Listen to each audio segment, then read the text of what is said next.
Marcelo Rossi, estou aqui, conforme prometido para você, para entregar em mãos para o Jair seu filme. A verdade continua.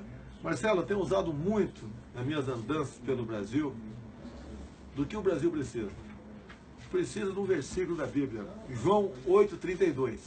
E conhecereis a verdade, e a verdade vos libertará. Com ela, nós chegaremos num porto seguro. Valeu, Marcelo. Obrigado aí. Beijo.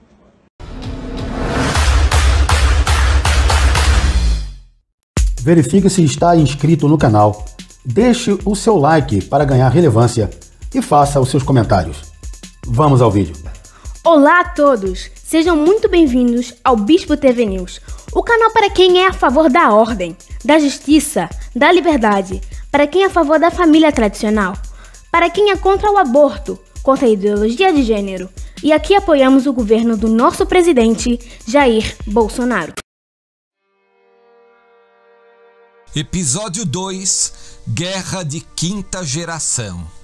Os bilionários, donos do mundo, agora jogavam contra a mentalidade humana, provocando uma sucessiva onda de ataques, do que foi chamado pelos estrategistas militares de Guerra de Quinta Geração.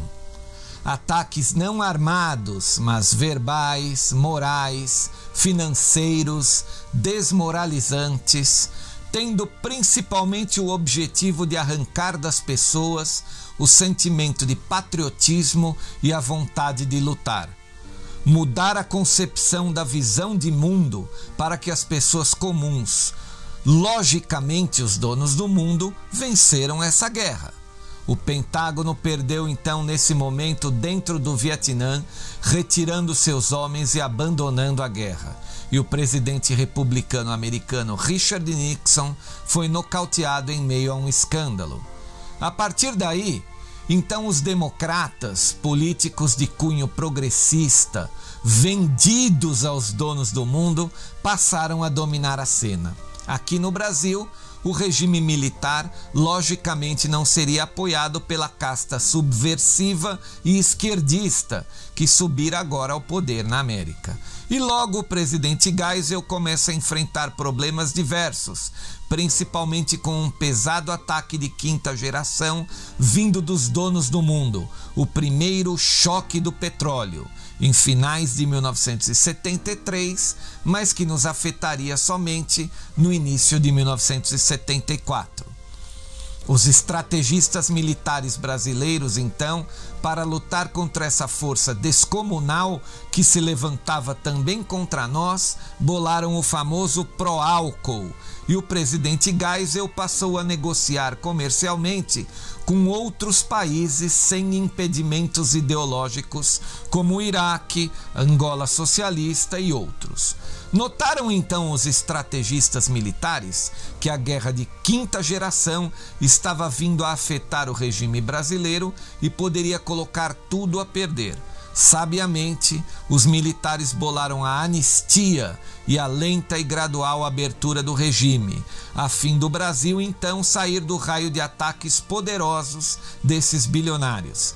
Seria necessário um recuo nesse momento histórico na luta contra o comunismo, porque os comunistas agora estavam em vantagem e os militares não poderiam mais empreender essa guerra. Pelo menos não naquele momento. Era óbvio que a estratégia militar deveria mudar também. Ainda tivemos o choque do petróleo de 1979, que também nos afetou por aqui, obviamente nos causando uma recessão, porém impactou menos do que o ocorrido 6 anos antes. Seria necessário, então, que a quinta geração, a guerra dentro da mente humana, viesse agora promovida pelos militares, e desta vez num momento mais à frente, mostrando ao povo que os comunistas são criminosos, larápios, traidores, e que a tal justiça social é apenas um devaneio embutido no dispositivo moral criminoso dos donos do mundo. após ser formalizada uma anistia no Brasil, com os ex-guerrilheiros e criminosos do socialismo voltando na condição de cidadãos livres e limpos, novamente o exército de Caxias começa a proceder uma lenta abertura, de forma que, em algum tempo, os brasileiros pudessem escolher um novo presidente. Na América, o povo, percebendo que os democratas estavam afundando os valores da nação, escolhem um ex-ator de cinema, republicano, como presidente. Ronald Reagan vence as eleições de 1980. Misteriosamente, um dos maiores ativistas contra a direita dentro do solo americano e totalmente idiotizado pela guerra de quinta geração, John Lennon, é assassinado por um fã na porta de sua casa, poucos dias antes da posse de Reagan. A Revolução Iraniana, ocorrida em 1979, transformou o Irã, até então uma monarquia autocrática pró-ocidente, comandada pelo Shah Reza Pahlavi, em uma república islâmica e teocrática, sob o comando do Ayatollah Khomeini. Essa revolução provocou um episódio no qual uma crise diplomática entre esse novo Irã e os Estados Unidos da América resultou então em 444 dias de cativeiro, de 1979 a 1981, para 52 funcionários da embaixada americana no país. O episódio desgastou tremendamente a administração Jimmy Carter e os democratas em toda a sociedade americana, resultando então na eleição do republicano Ronald Reagan. Os reféns foram formalmente libertados sob custódia dos Estados Unidos no dia seguinte, poucos minutos após o novo presidente americano Ronald Reagan ser empossado. Então, desta vez, os republicanos, a direita americana, voltaram para vencer a Guerra Fria e derrubar a União Soviética. O filme The Day After, ou O Dia Seguinte, de 1982, que retratava uma guerra nuclear entre Estados Unidos e União Soviética, sob a direção de Nicholas Meyer, estreia nas TVs americanas com grande impacto e automaticamente eleva o grau de pressão da sociedade americana para com o Congresso, que resolve então aprovar o projeto apelidado pelo Senado americano de Star Wars. A direita americana estava a um passo de vencer a Guerra Fria e colocar os Estados Unidos da América como a grande potência hegemônica do mundo. No Brasil, os criminosos do socialismo estavam voltando do exterior, já usando seus nomes verdadeiros e ávidos para retornar às suas vidas políticas. É bom deixar muito claro aqui que, embora a esquerda socialista declare, não houve exílios forçados pelo regime. Militar algum obrigou civil nenhum a se exilar no exterior. Quem foi embora foi porque quis e não por obrigação. Os anos 60 e 70 foram extremamente criativos e vencedores para a arte brasileira, seja na música, seja nas artes dramáticas. Os grandes profissionais deste meio encontraram espaço e muitos enriqueceram. Com a volta dos agentes esquerdistas do exílio, a missão dos militares seria então protelar, postergar e atrasar ao máximo o retorno da esquerda ao poder. Porém, um dos homens que trabalhavam para os militares, a ponto dos militares construírem uma falsa esquerda que não fosse entreguista e que não oferecesse riscos à soberania brasileira, estava muito enciumado com a volta das estrelas do comunismo do exterior. Luiz Inácio da Silva, um falso sindicalista, pelego da indústria automotiva, negociava greves e voltas ao trabalho nos pátios automotivos do ABC Paulista. Era um homem que conquistava as massas e exatamente por isso foi cooptado pelo general Golbery Couto e Silva, na época chefe da Casa Civil do governo Geisel. para a missão militar de construir essa falsa esquerda, longe dos perigosos Leonel Brizola, Miguel Arraes e outros que complicaram a situação em 1964 e que estavam completamente alinhados com o comunismo internacional. Agentes esquerdistas foram se estabelecendo em redações de jornais, revistas, empresas de comunicação, estações de rádios, televisão, editoras de livros, etc., e construindo uma nova interpretação, uma nova realidade para a recém-história brasileira. Ocuparam todos os espaços disponíveis na comunicação brasileira e vinham ao ponto de estabelecer um novo parâmetro de realidade e uma nova interpretação popular dos anos imediatamente anteriores. Na cabeça dessa gente, era necessário que o povo, que as massas, passassem a odiar os militares, facilitando as suas estadias e sua roubalheira no poder. Precisamos deixar claro que, uma vez que toda a esquerda brasileira havia sido derrotada pelo regime militar, a única alternativa que esse grupo tinha para chegar ao poder seria desconstruir o regime dos generais e tentar desmoralizar e demonizar ao máximo todos os anos anteriores de governo e administração. Naturalmente, era preciso recontar a história pelo prisma dos perdedores, algo então inusitado na história global até aquele presente momento. A história é sempre contada pelos vencedores das guerras. Aqui, numa legítima distorção, passou a ter a história contada pelos perdedores.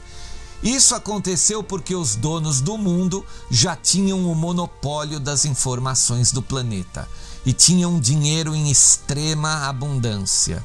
Nada os venceria naqueles dias e os militares foram obrigados a recuar. Somente o coronel Carlos Alberto Brilhante Ustra, autor dos livros Rompendo o Silêncio e A Verdade Sufocada, continuava na guerra, lutando no campo da informação, a quinta geração de guerra. Os militares brasileiros estavam decididamente deixando aberto um momento de recuo estratégico. Naqueles tempos não interessava mais aos militares continuar a luta, e nem poderiam, porque a guerra havia se transmutado e a humanidade ainda estava despreparada para entender os objetivos dos comunistas, ou seja, somente a pilhagem e a vida mansa dos que chegam ao poder. Aquele padrão russo-bolchevique apenas, muito caviar e muita vodka. A decisão dos militares pelo recuo estratégico foi sabiamente um movimento inteligentíssimo. Uma vez que, insistindo numa guerra na qual o inimigo estava com a vantagem estratégica de uma guerra midiática, como fora observado no caso americano contra o Vietnã, eles poderiam ser derrotados e tudo estaria perdido. A liberdade humana, então, no Brasil, estaria perdida para sempre caso os militares brasileiros fossem derrotados por aquele poder transnacional gigantesco que já demonstrava a afeição e a avidez pelo modelo comuno-socialista. Os esquerdistas, recém-anistiados, criaram em 1984 um movimento massificado de mídia para que novas eleições fossem realizadas no país, ainda com o povo despreparado. Chamaram a campanha do movimento de Diretas Já, e todos os esquerdos socialistas e patrimonialistas, ansiosos por mamarem nas tetas do Estado brasileiro, participaram da mesma. Cooptaram também, desta vez, o homem dos militares, Luiz Inácio Lula da Silva, agora com o apelido Lula adaptado ao seu nome. Obviamente, fracassaram.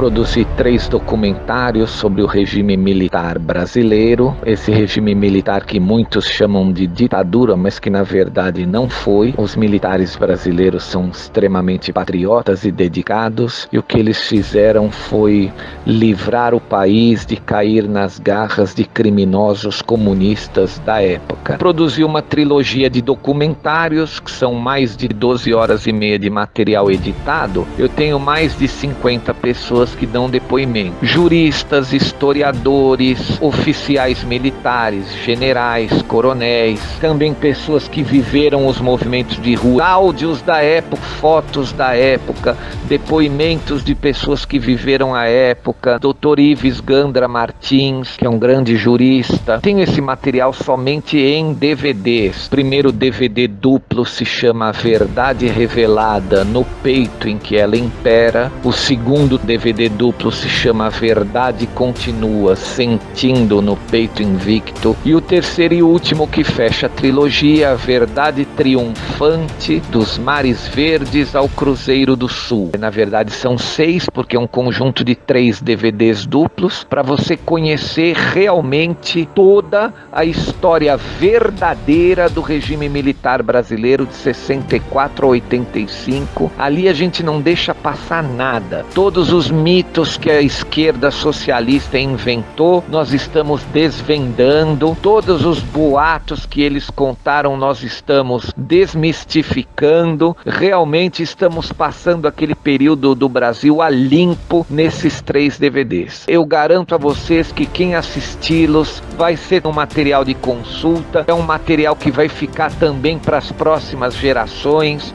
e vai trazer grandes revelações e grande conhecimento para quem adquirir e assistir com atenção. E vocês podem procurar aí o canal Bispo TV News, que ele vai dar os dados a vocês como adquirir esse material, ok? Muito obrigado.